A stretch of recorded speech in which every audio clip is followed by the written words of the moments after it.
नमस्कार फ्रेंड्स, सुवर्णाज किचनमध्ये तुमचं खूप खूप स्वागत। आज करणार आहे मी गोडाचा पदार्थ आणि तो पण उपासाचा पदार्थ करणार आहे। तर व्हिडिओ पूर्ण बघा आणि लाईक शेअर करायला विसरू नका। तर मी आज उपासाचा पदार्थ करणार आहे रताळ्याचे काप। तर रताळ्याचे काप करण्यासाठी हे रताळे मी मस्त स्वच्छ धुवून घेतलेले आहेत आणि आता श्रावण महिना चालू झालेला आहे आणि त्याच्यामुळे बऱ्याच बायकांचा पूर्ण 1 महिना उपवास असतो आणि शाबू खाऊन खाऊन जर कंटाळा आला असला तर गोडाचा थोडासा पदार्थ खायला काय हरकत आहे। त्याच्यामुळे मी आज गोडाचा पदार्थ शिकवणार आहे। तर व्हिडिओ पूर्ण बघा। आता हे बघा रताळ स्वच्छ धुवून घेतलेला आहे, थोडंसं इथं खराब होतं म्हणून काढून घेतलेलं आहे। आता याचे आपल्याला छान काप करून घ्यायचं आहे। तर हे आपण असं चिप्सपेक्षा थोडेसे जाडसर काप करायचे। हे बघा अशा पद्धतीने। आता हे सर्वच रताळ्यांचे असे काप करून घेऊया। हे पहा असे। चला तर मग आता सर्व रताळ्यांचे आधी काप करून घेते मी। हे बघा आता सर्वच रताळ्याचे काप करून घेतलेला आहे मी। आता चला मग आपल्याला हे गोड रताळ्याचे काप कसे करायचे ते बघूया। आता गॅसवरती पॅन ठेवून घेऊया। आता पॅन गरम झालेला आहे आपलं, तर याच्यामध्ये टाकायचं आहे आपल्याला 1 चमचा तूप। तूप छान विरघळू द्यायचं आपल्याला।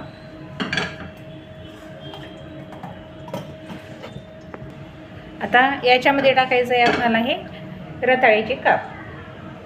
तर हे सर्वच टाकून घ्यायचं आहे आपल्याला छान।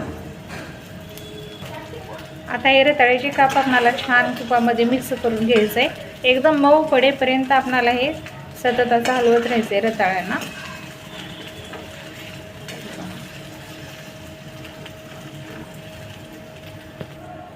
आता हे तूप छान मिक्स झालेलं आहे रताळ्याला सर्व। आता हे आपल्याला एक अर्धाच मिनिट आपल्याला हे झाकून ठेवूया। हे बघा आता आपण उघडून बघूया। एक अर्धा ते पाऊण मिनिट झालेला आहे।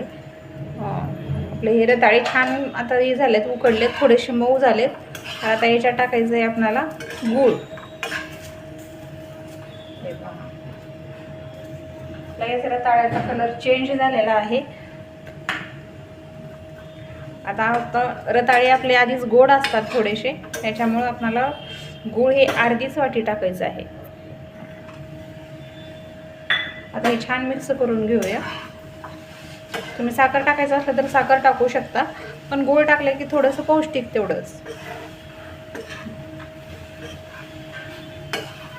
आता हे छान गूळ सर्व मिक्स होईपर्यंत आपल्याला हे असंच हलवत राहायचं आहे ह्याला।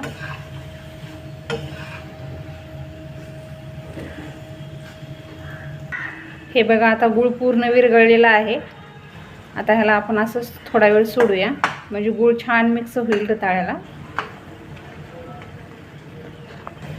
हे बघा आता आपले बटाट्याचे काप तयारच आहेत। आता याच्यावरती टाकायचं आहे आपल्याला विलायची पावडर।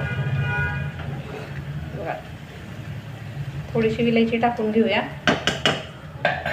आणि हे परत छान मिक्स करायचं आहे।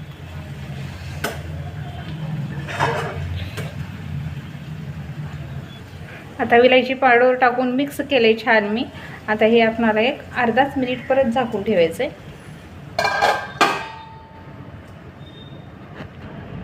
हे बघा आता आपले हे रताळ्याचे काप खाण्यासाठी तयार आहेत। एकदम गोड छान, एकदम बघा किती सुंदर दिसतात आणि एकदम मऊ पण झालेले आहेत। हे बघा उकडले पण आहेत छान। चला तर मग आता हे खायला घेऊया। हे बघा आपले रताळ्याचे काप खाण्यासाठी तयार आहेत। हे किती सुंदर दिसतात। तर असे रताळ्याचे काप तुम्ही पण करून बघा। हे बघा मी एक खाऊन बघते कसे झाले।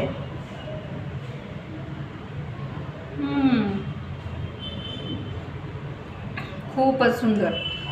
तर अशा पद्धतीने रताळ्याचे काप तुम्ही पण करून बघा। माझ्या रेसिपीला लाईक करा, शेअर करा, कमेंट करा, फेसबुक पेजला फॉलो करा, यूट्यूब चॅनलला सबस्क्राईब करा आणि हा व्हिडिओ तुम्ही कुठून बघताय, माझा व्हिडिओ कुठंपर्यंत पोहोचला आहे हे मला कळू द्या। त्याच्यामध्ये कमेंटमध्ये नक्कीच सांगा।